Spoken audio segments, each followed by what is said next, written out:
give him his dream and interpret his dream, he had to know what this dream meant. You know, it wasn't something that just happened once. It was something that was real terrifying to him, fearful, and that it kept reoccurring. So he said, I have to find out what this is. So now, so having Daniel comes into this and finds out that when the king decrees that these people come to him and tell him his dream, they asking him, tell us the dream. And him being the king and knowing that the men that they are, he knew they was flawed. He knew that they could lie to him if he just told him something. So he wanted to make sure. So he had said, I want you guys to tell me what I dreamt and interpret it. And they were like, what? And shocked, like, man, who can tell you this? Not no man can tell you this. So that lets you know right there how many times you can tell your dreams to somebody, or you can tell a dream and someone can just give their own opinion. They could just have their own imagination and go far with it and take it somewhere, and it sound good. It sound real good. And then they make you believe it. But he wanted to make sure. So Daniel went to his compadres, his homies, and Shadrach, Meshach, and Abednego, and they got together, and they prayed on his name, because they like, man, the king said, if we don't figure this out, he cutting us to pieces, and then burning our house down. And I'm like, whoa, this is a big thing. This ain't no joke. It cut you to pieces. I'm like, whoa. So now he gets the time. He's praying, they praying, and it's a wonderful thing when believers come together. When 2 or 3 are gathered in his name, God is in the midst of that. So working together in prayer is a big thing. It's a phenomenal thing. It's made extraordinary, because when God is in your situation, it helps more than just you. You know, I'm pretty sure Daniel didn't know at that point that the interpretation was going to come to him, or the knowledge of the dream, but they all prayed. It could have been any one of them. So it gets to this point now that in chapter Daniel 2 of 31 through 49, it says, 31 through 35, it says, Your Majesty looked, and there before you stood a large statue, an enormous, dazzling statue, awesome in appearance. The head of the statue was made of pure gold, its chest and arms of silver, its belly and thighs of bronze, its legs of iron, its feet partly of iron and partly of baked clay, of a marry clay. While you were watching, a rock was cut out, but not by human hands. It struck on its feet of the iron and clay and smashed them. Then the iron, the clay, the bronze, the silver, and the gold were all broken to pieces and became like chaff on a threshing floor in the summer. The wind swept them away without leaving a trace. But the rock that struck the statue became a huge mountain and filled the whole earth. So now, Daniel, Arioch has taken Daniel to the king. And he did it speedily, because it was going to go out, they was going to die. so, at this time, you might as well imagine and picture that God is talking to the king because he is speaking through Daniel. And so now, Daniel has come to him and he's coming to him boldly. We have to think that it wasn't no easy thing just to go before the king and just talk to the king. You just couldn't come to the king any kind of way because you could have ended up dead. So he came, Your Majesty, look. He looked, he saw.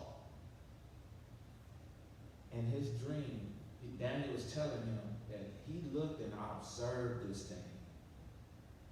And this thing that he saw, he seen with his sight senses. He really saw this thing. So, and when he looked at it, it stood before him enormous. It was large. It just made him feel like an ant to a human. That's how I can picture it. That he saw this because when he seen it and it made him terrified. It made him tremble. So it's something, it doesn't really describe what it looked like, but it describes what it was made of. We don't know what that face looked like, but we know it was made out of gold. We don't know what the rest of the parts look like, but we know what they were made out of. So the appearance of this thing in some Bibles say it was awesome, but it wasn't awesome with awesome of like, oh, that's beautiful. Oh. No, it was an awesome like, whoa, where I'm tempted, I'm looking around something and I'm looking at it and I'm scared to look at it, but I'm so curious, I gotta see what it is. So he looked at it and it was large, it was enormous, it was dazzling, it was just enormous over, like I said, an ant to a human being. And so the head of the statue was made of pure gold. And when you think of a head, you think you think of leadership. Like the head of a household is the husband. You think of the leadership in the house. So that's something that stuck out to me.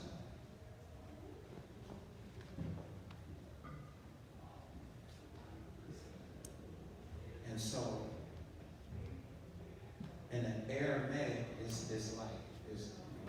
res or res, something like that. And it's used as a noun. It's to indicate, like people that's in leadership. So that's something, when like I read scripture, I read certain things pop up, I go, ooh, wow, let me see what this is. And so,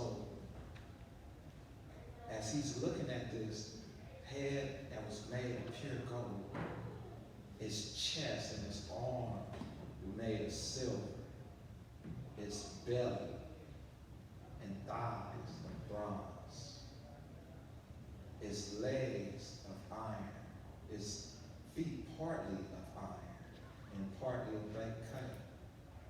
While you were watching, a rock was cut out, but not of human hands.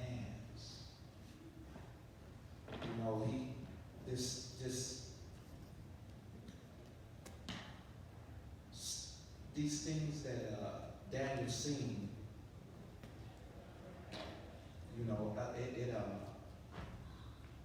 like I said, I want to look at it from the perspective as if God is talking to Nebuchadnezzar and just using Daniel. He's telling him, that in a way, how big and enormous God is. And that in things of this life, we go to God first, not man.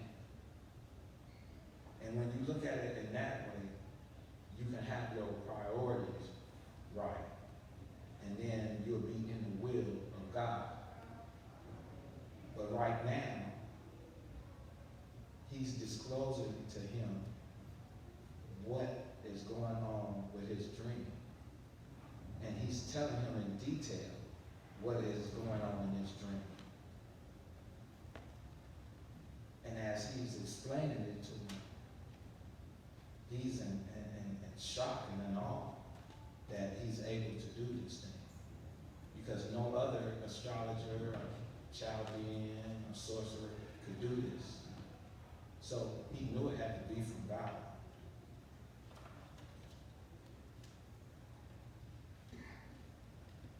You know, I look at it and it says that how the head was made of pure gold. And gold was a big thing in royalty. You know, they wore gold chains and they gave chains to each other for rewarding each other like that.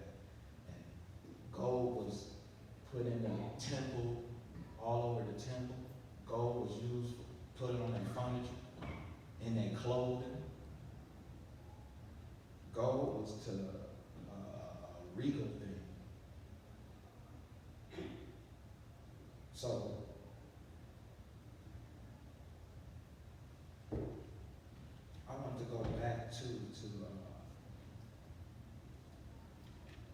fear that he had. You know, that word terrible. It's a Aramaic word, dahar, and it's a verb meaning to fear, and it's like to slink and to like crawl away. You ever been so scared that you crawl away from something? You duck down and you start crawling away. That's you scared. You terrified. That don't sound like an awesome thing. That sounds like a terrifying thing. But as he went on, though, he got to talking about each part in detail. The chest, the arms of silver, its belly and thighs of bronze, its legs of iron, its feet partly of iron and partly of baked clay. So, as we go on, I start to see how it changes when he says that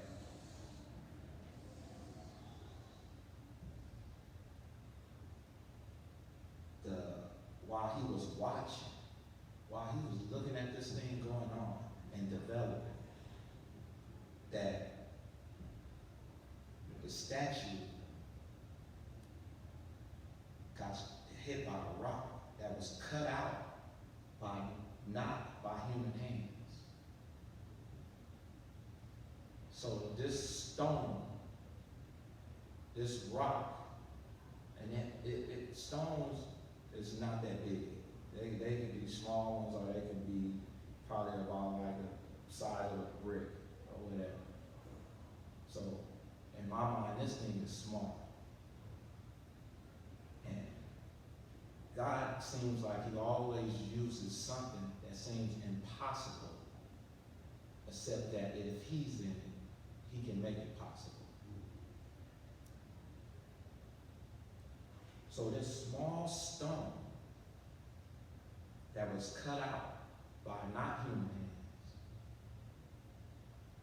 another thing that pops out, it wasn't by hands, it wasn't carved out, it wasn't touched. So humans was not intervening in this. They didn't have no play in this. Humans wasn't involved in this. This is something different. It's like, what do you mean that a rock, a stone that just can come out of nowhere? That seems weird, funny, like that you will see that a rock just comes out of nowhere. And he's saying, mentioning that it's not cut out by human hands.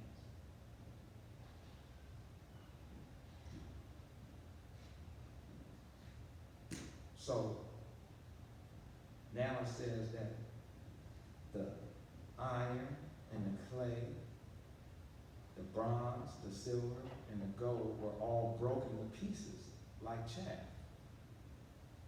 And when we think of a little rock, little stone, and it hurls itself at the foot of a statue, that's compared to like an ant to a human. What could that do to that? It says it smashes it. Gold, silver, bronze, these are metals. These are hard. You can throw a stone at your foot right now and it won't smash it. It might bruise it or hurt it or something, but it ain't gonna smash it and make it to dust. But it smashes it to chaff, it says, on a threshing floor, like on a threshing floor, like in the sun. And the threshing floor was an area that was designed to separate the grain. So they would put it all down here and then get an animal or people to walk on it. So it would smash it up in the grain and separate from the chaff. And then it'll separate and blow away. I can't imagine them metals just and blowing away. But that represents something.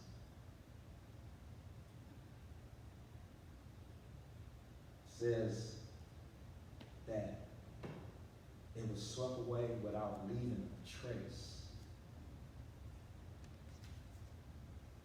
But that the rock that struck the statue became a huge mountain and filled the whole earth.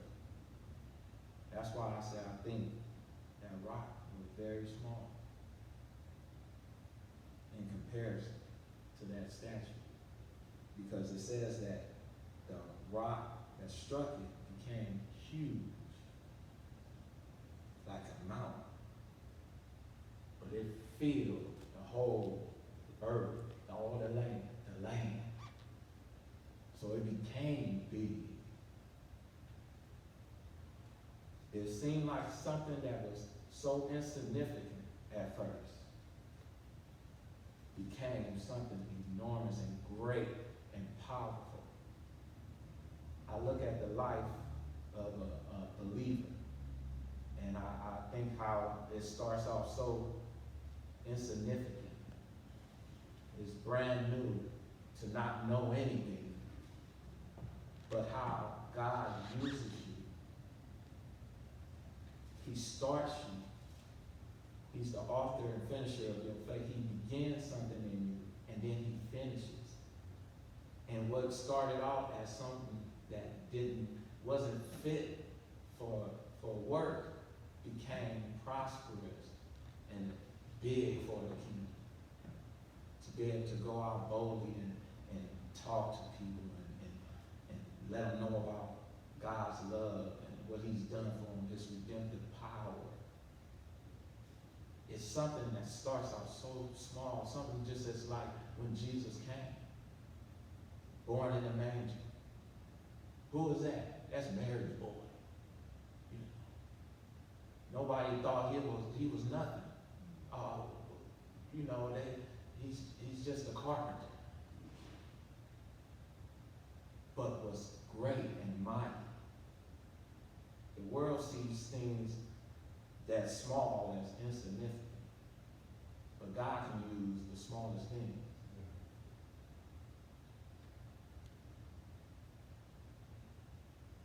So at this time, now, Daniel has told him the dream. And with accuracy, because he ain't dead. He's giving him a breakdown of what it is, and with detail. And so now, he's getting ready to give him the interpretation. And the interpretation is verses 36 through 45. And it reads, This was the dream, and now we will interpret it to the king. Your Majesty, you are the King of kings. The God of heaven has given you dominion and power and might and glory. In your hands he has placed all mankind and the beasts of the field and the birds of the sky, wherever they live. He has made you ruler over them all. You are that head of gold. After you, another kingdom will rise, inferior to yours. Next, a third kingdom, one of bronze, will rule over the whole earth. Finally, there will be a fourth kingdom, strong as iron, for iron breaks and smashes everything. And as iron breaks things to pieces, so it will crush and break